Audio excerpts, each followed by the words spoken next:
This is days 4, 5 and 6 of our sunny week sail, 7th to the 9th of July 2017.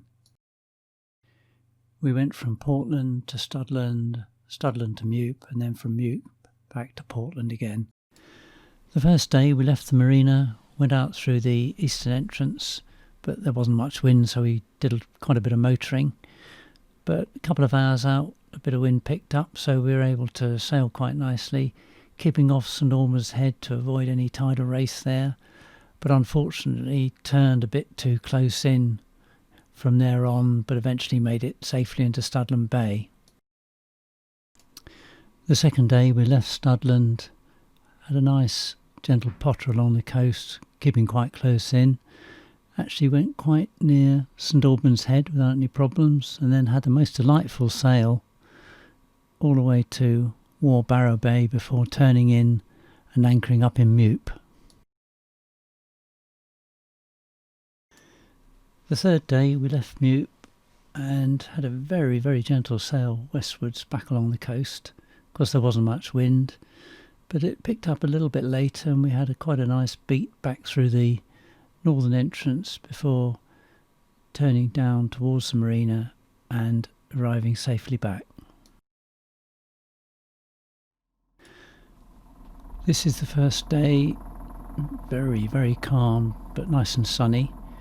We're motoring against the aft spring at the moment to keep us against the pontoon, with the bow and stern ropes already off. The forward spring is loose, so Pat can drop that onto the pontoon, which she's just done. A quick look behind, and then it's reverse on the old engine. The aft spring loosens so that it can also be dropped onto the pontoon. Then it's a matter of putting the wheel to port and hope that we go out straight so we don't bash against the pontoon or any other boats. And as soon as a bit of speed's got up, the rudder will get a bit of a grip and start swinging the stern to port. Well, there the rudder has got a bit of a grip, and as soon as the boat starts turning, we put the wheel to starboard and motor forward, which increases the rotation of the stern to port and the bows to starboard to take us out of the marina.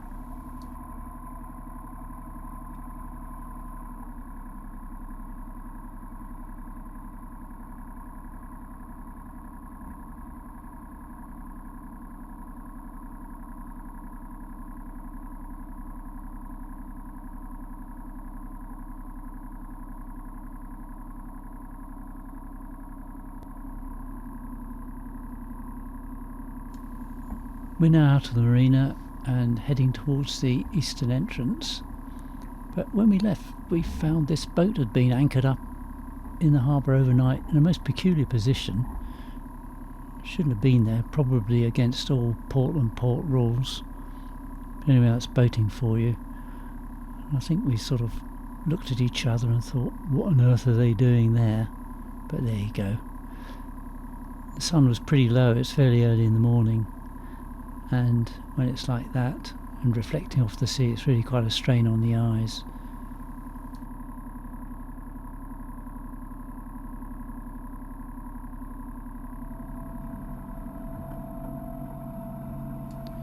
We're about halfway to St Albans Head here, and the headland in the distance is Anvil Point. We put the jenny up, but there really wasn't any wind at all, so it's just a matter of motoring and motoring.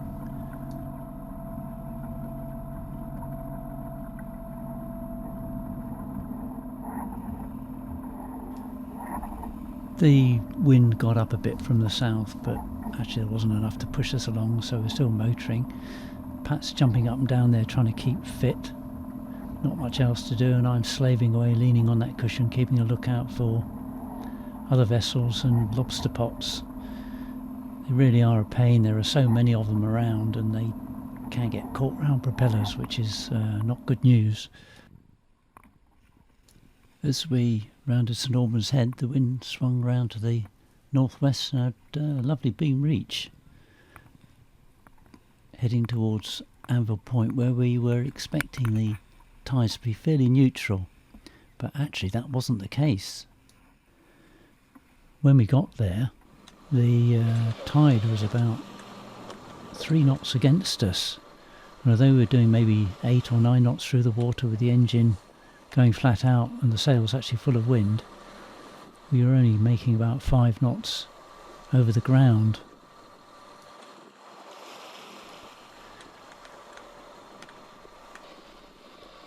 And you can see from this quite small boat, no wind in its sail, actually going into the wind, just under motor, going like the clappers to the west with the good tide. Of course we were going east.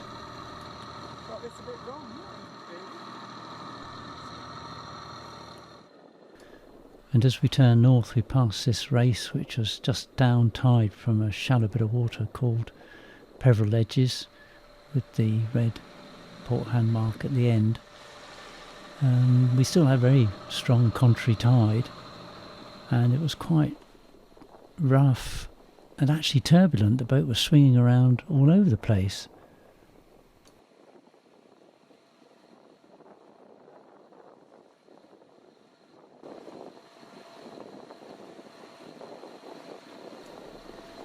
Anyway, everything was all right. The engine was going fine, pushing us along quite nicely.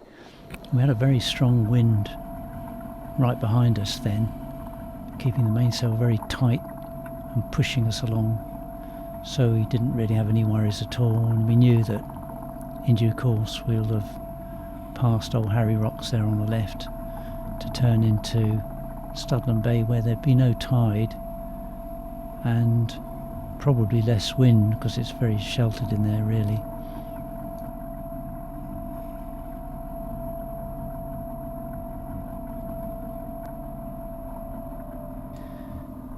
Well, we turned in to Studland Bay now, and you can see it's much calmer, and the wind had eased slightly. We tend to aim for a couple of deeper spots in the bay. It's really shallow pretty well everywhere, but of course with more water under the keel you do sleep more easily at night, and that's really quite an important issue.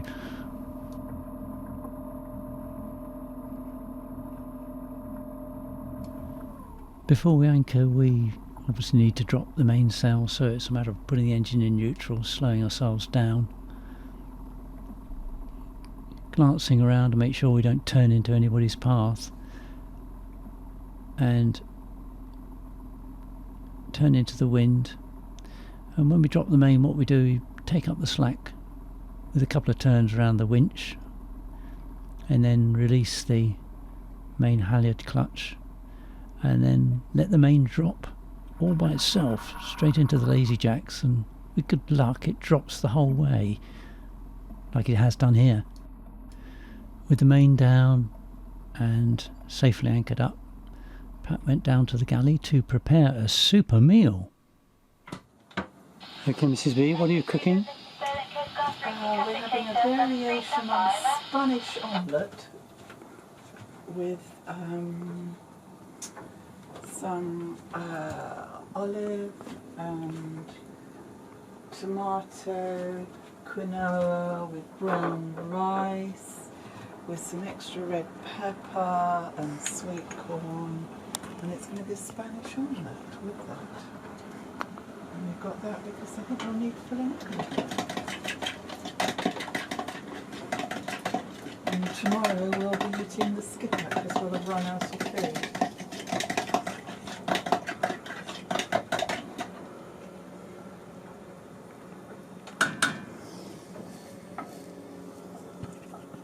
That red pepper's sort of done enough. Looks fantastic from here. Looks red. How's red pepper for you?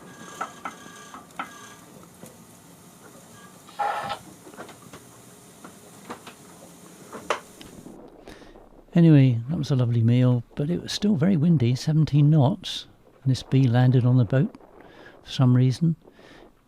It was very cloudy, a bit unnerving really, but what happened was the front went over, the wind dropped, and we had the most amazing calm sunlit evening and very pleasant overnight stay.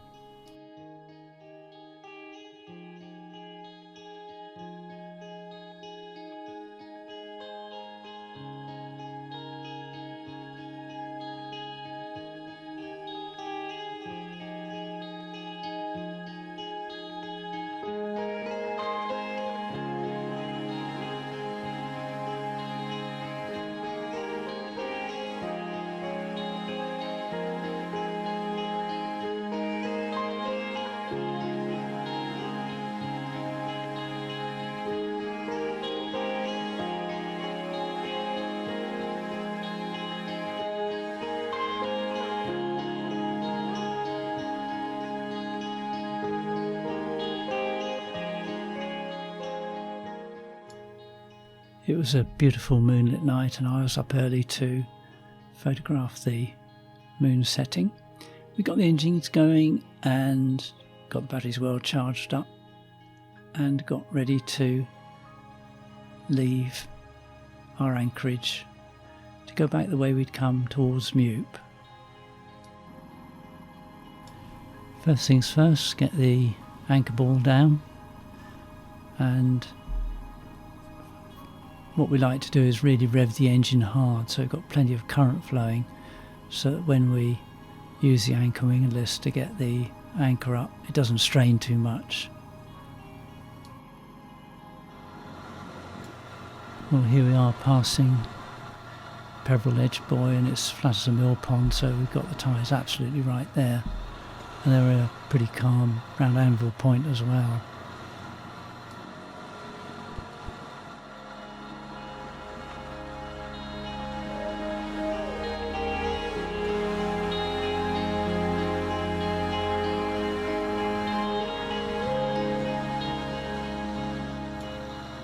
Between St Albans Head and Anvil Point there are beautiful cliff formations, part of the Purbeck series, and lots of caves, both natural and man-made, because there's a lot of quarrying took place here. And there's a flat area, roughly the size of a dance floor, called Dancing Ledge. And there it is. There are plenty of seabirds flying around, and here we are approaching St Albans Head, and virtually no tidal race at all, so we got that right as well.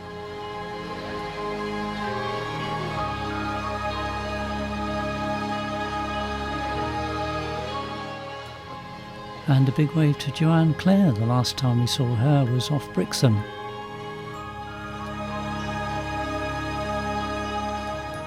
And here we've just rounded St Albans Head, and the inlet on the left there is Chapman's Pool, where we anchored up one night, but the wind got up and we dragged the anchor dreadfully, so we never go in there again. And there on the top of St Albans Head is the National Coast Watch, probably keeping an eye on us. Pat tried a bit of fishing off the back, but not much doing there. And that's Clavel Tower at the eastern end of Kimmeridge Bay, about halfway between St Albans Head and Warbarrow. The bay that we're aiming for before turning and anchoring up in Mupe. Had a good wind, nice boat speed, very, very pleasant sail.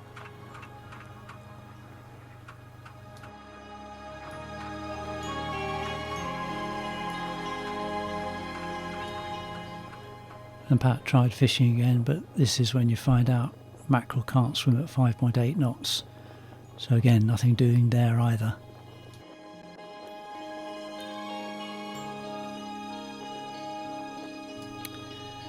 Anyway, we made it into Mupe, anchored up, and amazingly there was this row of ants walking along the coastal path. In fact, it's hundreds of people, we thought, possibly on a sponsored walk. It's a lovely day, plenty of boats in there, and inevitably, in that lovely warm weather, it's time for a swim.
Anyway, that day came to a close and we watched a beautiful pink sunset before settling in for the night.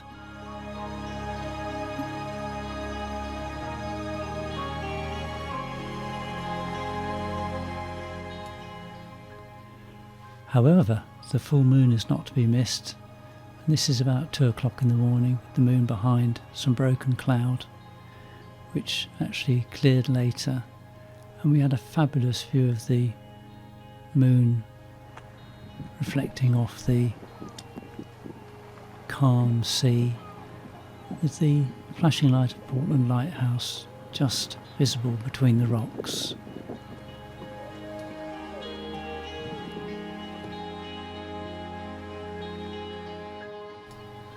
It's about 10 to 4 in the morning now, with all the boats pointing in different directions because there's no wind, of course. And I thought I was alone, but there was a guy up on the cliff doing exactly what I was, filming the moon setting.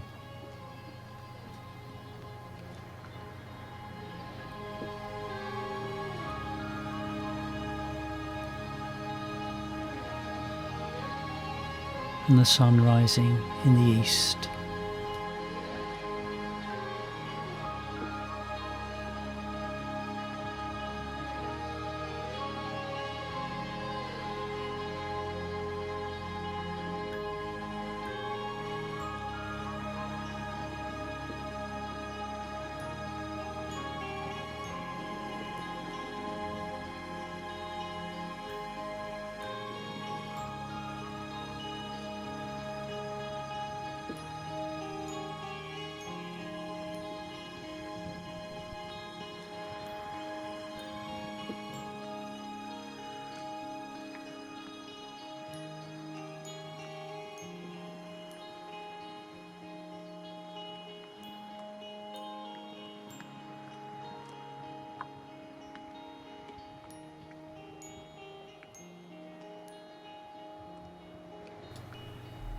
Having spent half the night awake, filming the moon and the rising sun, an early morning wake-up call was required, so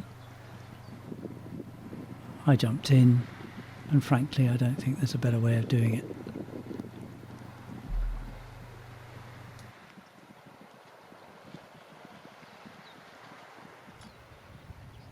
Well, all good things have to come to an end, and revving the engine like Billy-O, we got the anchor up, ready to take us out of Mupe,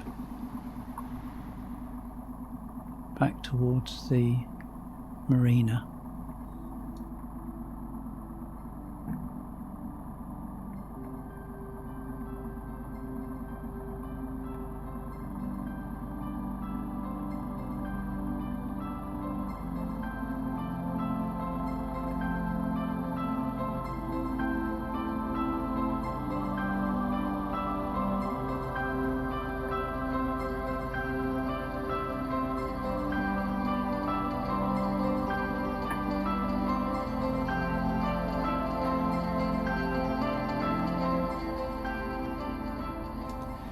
There wasn't much wind in the bay, but never mind, we put the sails up and we had the most delightful, very slow drift back westwards with the tide.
So what I did is mackerel fillets, and they didn't have any bones in. I don't know how they cook them.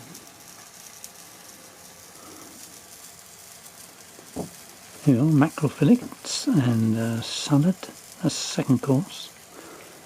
With Pizza and nut roast. pizza and nut roast. That's And then we will have caramelised pineapple for dessert. blimey. Don't Amazing. get too excited. There we go. Freshly caught this afternoon. Yeah, taking ages to bone it and what have you.